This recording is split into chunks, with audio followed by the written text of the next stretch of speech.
नमस्कार, आप देख रहे हैं प्राइम टीवी। मैं हूं आपके साथ सपना सिंह। वक्त हो चुका उत्तर प्रदेश की खबरों का।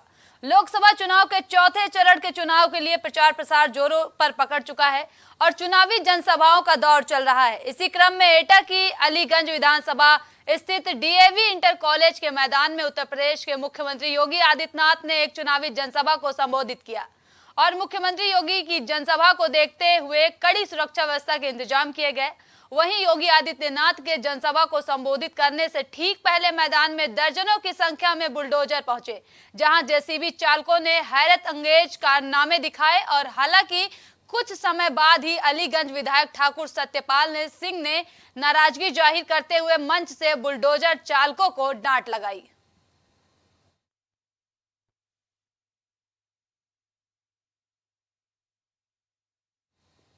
तीसरे चरण का चुनाव खत्म होते ही अब सभी पार्टी चौथे चरण की तैयारी में जुट गई हैं।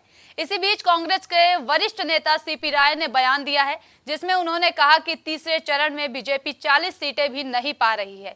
पहले चरण में बीजेपी चुनाव हारी है, दूसरे चरण में उससे ज्यादा हारी है और तीसरे चरण में और ज्यादा हारी है। इसके आगे उन्होंने कहा कि प्रियंका का रायबरेली और अमेठी से व्यक्तिगत लगाव है, इसलिए वो यहाँ चुनाव प्रचार करने के लिए आई हैं। प्रियंका जी स्टार प्रचारक हैं। यहाँ आकर उन्होंने राहुल का बोझ कम किया है। प्राइम टीवी ने कांग्रेस के वरिष्ठ नेता सीपी राय से खास बातचीत की है। आइए जानते हैं इसके आगे उन्होंने क्या कुछ कहा है। कांग्रेस के वरिष्ठ नेता सीपी राय जी इस वक्त हमारे साथ बातचीत के लिए मौजूद हैं। सर, कल तीसरे चरण का मतदान संपन्न हो गया है। इंडिया गठबंधन को आप कहां देख रहे हैं इन 3 चरणों के मतदान के बाद? इसके पहले इन 93 सीटों में भारतीय जनता पार्टी की संभवतः 72 सीटें थी और इस चुनाव में वो 40 भी पूरा नहीं करने जा रही है। बहुत बुरा हाल है।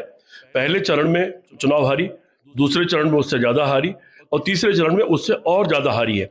ये मैंने पहले चरण में भी कहा था कि पहले चरण में जो आंधी चलनी शुरू हुई है, 7वां चरण आते आते वो बाउंडर बन जाएगी और उस बाउंडर में भारतीय जनता पार्टी उड़ जाएगी। भारतीय जनता पार्टी उड़ने जा रही है। सर, रायबरेली अमेठी सीट पे कांग्रेस ने तैयारियां तेज कर दी है। प्रियंका जी ने मोर्चा संभाल लिया, नुक्कड़ सभाएं हो रही हैं, इस पे क्या कहेंगे सर? वहाँ तैयारियां पहले से थी। प्रियंका जी का चूंकि अपना गृह क्षेत्र है, उनके परिवार के लोग वहाँ से लगातार चुनाव लड़ते रहे हैं और प्रियंका जी की जब बहुत छोटी उम्र थी वो तब से उस सीट को संभालती नहीं, उनका व्यक्तिगत लगाव है। इस नाते प्रियंका जी वहाँ पर आई हुई हैं। लेकिन प्रियंका जी पूरे देश के प्रचारक हैं और हमारे स्टार प्रचारक हमारी हैं। पूरे देश में उनकी डिमांड है, पूरे देश में भी जहाँ से मांग आएगी वहाँ प्रचार करेंगी। और यहाँ आकर के उन्होंने राहुल जी के जो उनके ऊपर पूरा बोझ है पूरे देश में प्रचार का, उसको थोड़ा सा हल्का करने का काम किया है। सर, मायावती ने 2 टिकट बदल दिए जौनपुर में और बस्ती में। कहा जा रहा है कि इससे बीजेपी को मदद मिलेगी और आकाश आनंद को भी उन्होंने नेशनल कोऑर्डिनेटर के पद से हटा दिया। इसको कैसे देखते हैं आप? मायावती जी यहाँ जो फैसले होते हैं उस भारतीय जनता पार्टी के कार्यालय से होते हैं, तो उस पर हम क्या कमेंट करें। तो आप सुन रहे थे कांग्रेस नेता सीपी राय जी को, जिन्होंने तमाम बातें रखी। अभिनव सिंह, प्राइम टीवी, लखनऊ।